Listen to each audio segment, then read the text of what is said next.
You don't like other women? You don't like other women? Well, I believe in equality. I wouldn't say I'm a feminist. Doesn't make any sense. I would say I'm a woman. I would say I'm a woman. He never went on coffee with Karan. Guys आपका स्वागत है इस channel पे जिसका नाम है पीपोए। मैं हूं आकाश। गाइस हमारे आसपास ऐसे कई लोग होते हैं जिनकी बातों पे हमें हंसी आती है, पर वो करें जिनसे एक्सपेक्टेड है तो चलता है, पर जब वो करें जिनसे एक्सपेक्टेड नहीं है तो हैरानगी होती है, परेशान होते हो आप, और दिमाग में बस एक ही बात आती है, कौन है ये लोग, कहां से आते हैं ये? पर गाइस मुझे लगता है मिस्टेक्स हर किसी के साथ होती है, स्लिप ऑफ टंग हर किसी के साथ हो सकता है। जब आप इतने बड़े मुकाम पे होते हो, जब इतने कैमराज आप पे होते हैं, तो शायद कई बार आप कुछ ऐसी बात कह जाते हो जो आपका मतलब नहीं होता, but may be under pressure, may be you're nervous, और may be you're not really right person to be speaking on that particular topic. आप गलती कर जाते हैं और कुछ ऐसा बोल जाते हैं जो बिल्कुल गलत होता है या बिल्कुल गलत इंपैक्ट करता है हमारी सोसाइटी को। तो ऐसे ही आज कुछ 10 स्टेटमेंट्स मैं आपके साथ डीकोड करने वाला हूं, उनको एनालाइज करने वाला हूं, जो आपके इन सेलिब्रिटीज ने बोले, पर उनसे उनकी साइकी तो पता चली, साथ साथ ये भी पता चला वो इंडिविजुअली गलत नहीं है, शायद हमारा एनवायरनमेंट, हमारी सोसाइटी भी कहीं ना कहीं रिस्पॉन्सिबल है, क्योंकि ये सेलिब्रिटीज भी उसी सोसाइटी का पार्ट हैं। पर बस डिफरेंस इतना है कि हम इनको ऊंचाइयों पे पहुंचा देते हैं और वहां उनको बिठा देते हैं, just because we are crazy about cinema, we are crazy about Bollywood. और गाइज इस वीडियो का ये इंटेंशन नहीं है बिल्कुल भी कि उन लोगों को ट्रोल करा जाए या उन लोगों को हेट दी जाए, पर इस वीडियो का बस ये मकसद है कि सोशल अवेयरनेस फैले, समाज में थोड़ी सी सेंसिटिविटी आए, और हम इन सारी स्टेटमेंट से, इन सारे इंसिडेंट से क्या सीख सकते हैं, फोकस इस वीडियो का वो है और कुछ भी नहीं।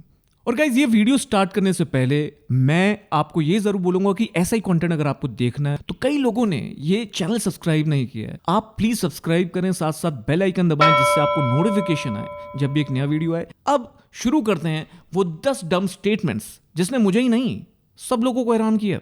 Let's go.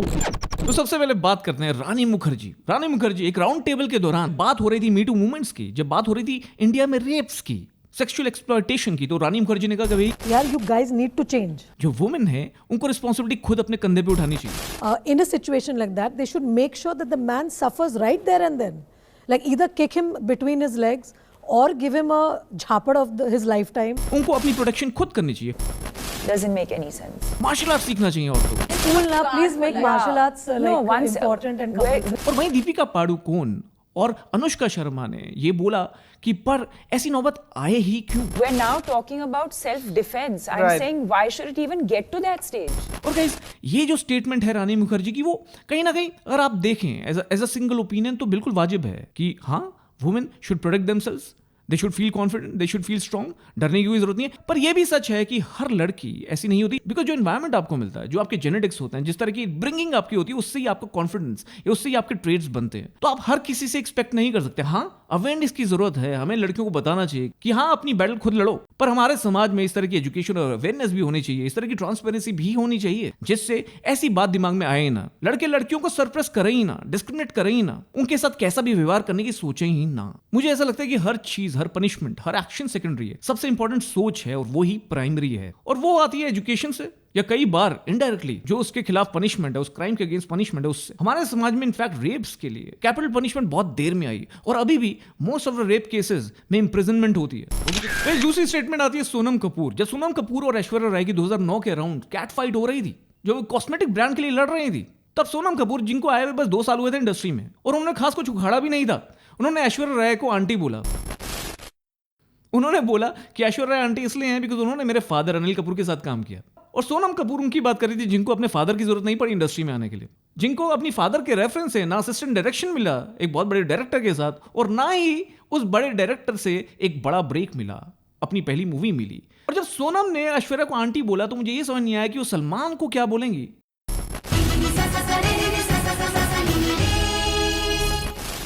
मुझे लगता है ये जो आंटी अंकल कहना है किसी को भी, वो तब होता है जब आप इनसिक्योर होते हो, जब आप बहुत कंपेटिटिव फील करते हो और आपके पास कुछ बोलने के लिए रह नहीं जाता, तब ये बातें निकलती हैं। नहीं तो किसी को भी एक टाइटल देकर नेम कॉलिंग करना, चाहे उनकी एज से हो चाहे उनके लुक से हो, एक आपकी इनसिक्योरिटी दर्शाता और कुछ नहीं। अगर आप कंपेटिटिव नहीं हो सकते तो कई बार आपको लगता है कि आप दूसरे को एम्बैरेस करें, क्योंकि अंदर ही अंदर शायद आपको भी पता है कि आप काम से उनको ओवरशैडो नहीं कर पाएंगे। तो कहीं ना कहीं या तो हंस के या मजाक उड़ा के या कुछ अपने दोस्तों के साथ ठाके लगा के उस इंसान के ऊपर छीटाकशी करते हो। बट मेरा डिकोड सिंपल है गाइस, अगर आप किसी से कंपेटिटिव फील करते हैं तो उसी फील्ड में एक्सेल करके मुंह बंद कराइए, ना कि किसी का मजाक उड़ा के या किसी को नेम कॉलिंग करके। एक और ऐसी ही स्टेटमेंट सोनम कपूर ने बोली जब उन्होंने बोला कि ऐसा क्यों होता है कि आर्ट फिल्म में ऐसे ही लोगों को लिया जाता है जो अच्छे नहीं दिखते, या जो भी अच्छा नहीं दिखता उनको अच्छा एक्टर क्यों माना जाता है। You know, the thing about the industry is if you're not good looking, they think you're a good actor. Again guys, इसका सिंपल डिकोड है, आप अपने आप को सुपीरियर मान रहे हैं या दिखा रहे हैं, अपनी मन गढ़ंत जस्टिफिकेशन तैयार करके आप अपने को सुपीरियर दिखाना चाहते हैं। And imagine a woman is asking me these questions. You always do this. You always do this. You don't like other women? You don't like other women? Please don't create a controversy when there is none. I expect a woman to support other women, not try to create situations. क्योंकि शायद आपकी self esteem hurt कर रही है, शायद आपको लोग इतना अच्छा एक्टर नहीं मानते, तो आपके पास और कोई बहाना नहीं रह जाता। बट गाइज, इसमें 3 लेवल के इश्यूज हैं। पहला इनसिक्योरिटी, दूसरा कॉम्पिटिटिवनेस, और तीसरा again judging somebody and discriminating someone on the basis of looks. Looks matter ही क्यों करेंगे, वो भी in the field of acting. पर अगर आप ये एक्सक्यूज तैयार करके बैठे हो तो कहीं ना कहीं आपको भी पता है कि अभी मंजिल दूर है।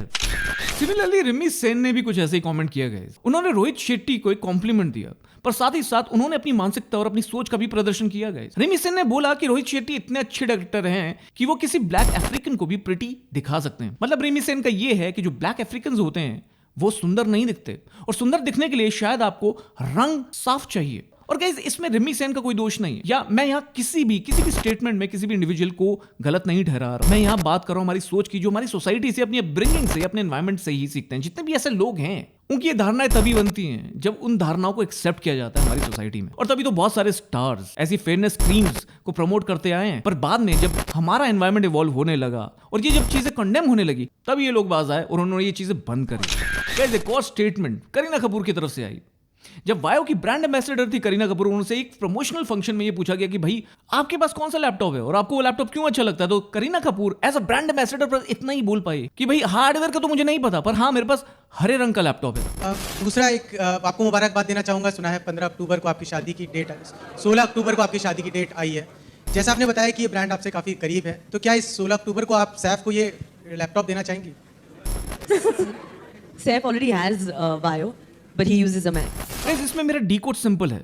ऐसे बहुत सारे इन्फ्लुएंसर्स, सेलिब्रिटीज हैं जो ब्रांड्स को एंडोर्स करते हैं पर शायद उनको यूज भी नहीं करते, और मैं इसको बस एक धोखे की तरह देखता हूं। मैं ये देखता हूं कि आप अपने फैंस का जो ट्रस्ट आपने कमाया है उसको कहीं ना कहीं आप नीचे गिरा रहे हो, आप अपने फैंस का भरोसा तोड़ रहे हो, आप रिस्पॉन्सिबल नहीं फील करते। आप अपने फैंस जो आपकी फैमिली की तरह हैं, उनको ऐसा प्रोडक्ट बेच रहे हो जिसको आपने शायद खुद यूज नहीं किया, जिसके बारे में आपको पता भी नहीं। तो आप पैसों के लिए कोई ऐसा लैपटॉप बेच सकते हो जिसको आपने खुद यूज नहीं किया, तो आपको कैसे पता वो कितना अच्छा है कितना बुरा है। और इसलिए गाइस, मुझे उन लोगों पे बहुत गुस्सा आता है जो पान मसाला बेचते हैं, शराब बेचते हैं, सिगरेट बेचते हैं, पर शायद अपने घरों में वो चीजें अपने बच्चों को करने से मना करते हैं।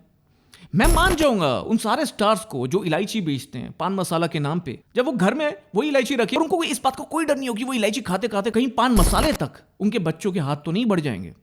और ये डर नहीं है तो हाँ बेचो। गाइस, अब आते हैं अनन्या पांडे के स्ट्रगल पे। गाइस, डिस्कशन अबाउट नेपोटिज्म जो कि स्टार्ट हुई इस राउंड टेबल से राजीव मसंद के साथ, जहां सिद्धांत भी थे, अनन्या भी थी, अभिमन्यु थे, विवेक थे। I would give full marks to Ananya the way she was coming across. She was coming across as very innocent, childish, kiddish. I'm so scared that people are going to say that, oh, you're just taking things too lightly. I will come extra early to places. I will, I overcompensate sometimes because I don't want to take it. I'm so happy that I have this chance, I'm the most starstruck person in a room always. Coming across as a very humble person. She was not coming across at all as arrogant person. But what she said along with that has to be discussed. And it got discussed on social media. My dad has never been in a Dharma film. He never went on Coffee with Karan. And so, it isn't as easy as people say it is. I think everyone has their own journey. पर मैं कुछ और बातें करना चाहूंगा। मैं बड़ी nutshell में नेपोटिज्म के डिस्कशन के बारे में बताना चाहूंगा कि जब सिद्धांत ने बोला, डिफरेंस यही है कि जहाँ हमारे सपने पूरे होते हैं वहाँ इनका स्ट्रगल शुरू होता है। हाँ, ये बहुत बढ़िया लाइन थी गाइस। यहाँ सिद्धार्थ ने जो चीज बोली वो बहुत मैटर करती है। और Ananya in full humility she was saying कि भाई मैं मानती हूँ इस चीज को, हमारे पास एक एज है। और उस डिबेट के बाद कई लोगों ने वहां अग्री किया उस रूम में कि they have a foot in the door, they have an edge. जिन ऑडिशंस को करने के लिए लोगों को मेहनत करनी पड़ती है, स्ट्रगल करना पड़ता है, वो ऑडिशन में वो पहुंच जाते हैं। और अगर क्रैक कर लें तो शायद उनको ब्रेक भी मिल जाता है। और कई बार विदाउट एनी ट्रेनिंग, कुछ नाव खड़े हुए भी कई लोग को ब्रेक मिलता है और बार बार वो ब्रेक मिलता है। तो ये अभिमन्यु ने बड़ी सही बात कही थी। वो भाग्यश्री के बच्चे हैं और उन्होंने बोला कि भाई मेरे पास तो कोई फैशन शूट नहीं है, मेरे पास कोई एयरपोर्ट लुक्स नहीं है, मेरे को कोई शूट नहीं करता। बिल्कुल ठीक है Abhimanyu, you are right. You may be one of those जिनको नहीं मिला वो अटेंशन, बट कई औरों को मिलता है बिकॉज शायद उनका नेटवर्क स्ट्रॉन्गर है.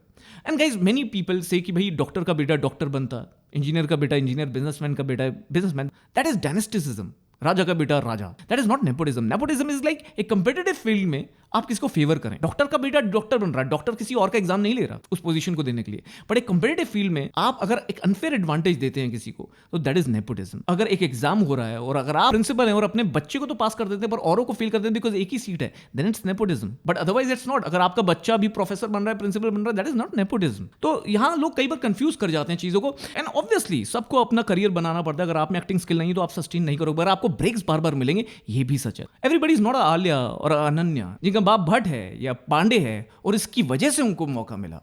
हाँ, उनको अपने आप को प्रूव करना पड़ेगा, बट वो मौका तो मिला. किस लिए मिला? Because of nepotism, not because of your talent. Then you have to show your talent to sustain. That's true.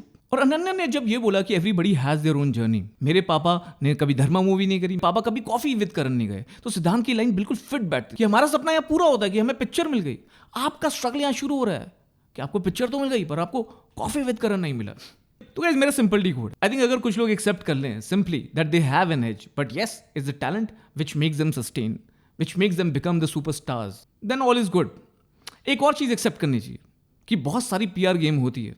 जिनके माँ बाप बहुत रिच होते हैं उनको भी एक एडवांटेज होता है पीआर गेम का, वो इन्वेस्ट कर सकते हैं. Again the talented actors lose when you have somebody who has got lot of money in the pocket, जो कि अपना गेम पीआर के थ्रू अच्छा खासा बना लेते हैं. और ऐसा रियलिटी शोज में भी होता है. कभी फिर बात करेंगे इस बारे में. अब बात करते हैं अभिजीत भट्टाचार्य द सिंगर. मई 6, 2015 को सलमान खान को एक मुंबई के सेशन कोर्ट के द्वारा वर्डिक्ट दिया गया, 5 साल की सजा सुनाई गई. तभी अभिजीत का एक कमेंट आता है, in fact slurry of tweets one after another, जहां वो कुछ ऐसी बातें कर जाते हैं जो सबको हैरान कर देती हैं. वो सोनाक्षी सिन्हा को, सलमान खान को भी टैग करते हैं, पर सोनाक्षी सिन्हा उनको फेवर नहीं करती. तो हुआ कुछ ऐसा कि सलमान के सपोर्ट में अभिजीत ये बोलते हैं कि कुत्ता अगर रोड पे सोएगा तो कुत्ते की ही मौत मरेगा. Roads are not to sleep. सोया हूँ मैं, इतना स्टूपिड नहीं हूँ कि मैं फुटपाथ के ऊपर सोऊंगा और कोई गाड़ी चढ़ा दे हमारे ऊपर. कितने केस होते हैं, रोज होते हैं, रोज होती है केस. ट्रकें चढ़ती हैं फुटपाथ के ऊपर, तो उनके ऊपर कुछ तो उनको तो सजा दो ना. आप सुसाइड वाले को सजा देते हो, इनको क्यों नहीं सजा देते? Either he didn't have empathy or he was trying to create drama or controversy, या शायद वो कई और लोगों की तरह इनसेंसिटिव थे पॉवर्टी को लेकर, कि ऐसे भी कुछ लोग हैं जिनके पास खाने के लिए पैसे नहीं होते, जिनके पास रहने के लिए घर नहीं होता. कैसे अगर ऐसा ही होता ना कि लोग अपनी मर्जी से फुटपाथ पे सोते तो इतने लोगों की मौत नहीं होती कड़ाके की ठंड में दिल्ली में. तो गैस डी कोड सिंपल है. सोशल मीडिया पे कुछ भी बात करके वायरल हो जाना एक बहुत बड़ी रीत रही है. और अभिजीत जैसे लोग जो कि एक बहुत बड़ा मुकाम हासिल कर चुके हैं क्रिएटिव दुनिया में, उनका ऐसी बातें कहना जरूर लोगों को हैरान करेगा. In fact there are millions of people all across India who are homeless. तो कहीं ना कहीं it was quite clear Abhijeet की स्टेटमेंट से कि अगर आपको किसी गुड बुक्स में आना है तो कभी ना कभी आप गलत का साथ देते हो, या शायद रेज इतनी होती है कि आपकी आंखों पे काली पट्टी बन जाती है. और मुझे लगता है हम सभी को ये चीज समझ जानी चाहिए. और ऐसा कोई भी है जो हमें सपोर्ट तो कर रहा है पर कहीं ना कहीं अपने मतलब के लिए कोई भी ऐसी बात कर रहा है आपके सपोर्ट में जो शायद ठीक नहीं है, तो हम जस्ट बिकॉज वो हमें सपोर्ट कर रहा है हमें उसको एंडोर्स नहीं करना चाहिए. It's as simple as that. अब आते हैं संजय दत्त पे. संजय दत्त ने एक ऐसा कमेंट किया जहां उन्होंने बोला कि मैं अपने फादर की लेगेसी कैरी फॉरवर्ड करना चाहता हूं. मेरी फैमिली में ना मेरी नीजेस, ना मेरी सिस्टर्स, ना मेरी डॉटर कोई भी फिल्म इंडस्ट्री में नहीं आएगी, कोई भी बॉलीवुड में काम नहीं करेगी, फिल्मों में काम नहीं करेगी. And this is something which I am carrying as a legacy forward. Because मेरे पिताजी भी यही सोचते थे और मैं भी यही सोचता हूं. शायद संजय दत्त भूल गए थे अपनी मां नरगिस के बारे में, जो कि एक फिल्म स्टार थी. शायद संजय दत्त भूल गए थे कि कैसे वो फ्लॉन्ट करने वाले हैं अपनी ही बायोग्राफी में अपनी 300+ गर्लफ्रेंड्स के बारे में. शायद संजय दत्त भूल गए थे उन सारे इंटीमेट सीन्स के बारे में जो वो और हीरोइंस के साथ करते आए हैं. Guys, अगर कोई इंटीमेट सीन्स कर सकता है किसी और हीरोइन के साथ, और जब वो खुद फिल्म इंडस्ट्री का पार्ट रहा है इतने दशकों से, तो वो कैसे सोच सकता है कि ये बॉलीवुड फिल्म इंडस्ट्री में बहुत स्ट्रगल है? क्या किसी और इंडस्ट्री में स्ट्रगल नहीं है? क्या और इंडस्ट्रीज ईजी है? क्या कॉर्पोरेट की दुनिया लड़कियों के लिए ईजी है? क्या नेवी लड़कियों के लिए ईजी है? क्या आर्मी लड़कियों के लिए ईजी है? क्या मेडिकल लाइन लड़कियों के लिए ईजी है? तो कैसे फिर लड़कियां इन इंडस्ट्रीज में जाती हैं? तो कहीं ना कहीं ये स्टेटमेंट संजय दत्त की कहीं ना कहीं वही सोच दिखाती है, हिपोक्रेसी की. कहीं ना कहीं लोग ये नहीं समझते कि मानसिकता को बदलना बहुत जरूरी होता है. एक और किस्से में करीना कपूर से जब पूछा गया फेमिनिज्म के बारे में, तो उन्होंने बोला कि मैं इक्वालिटी में बिलीव करती हूं but not necessarily I am a feminist.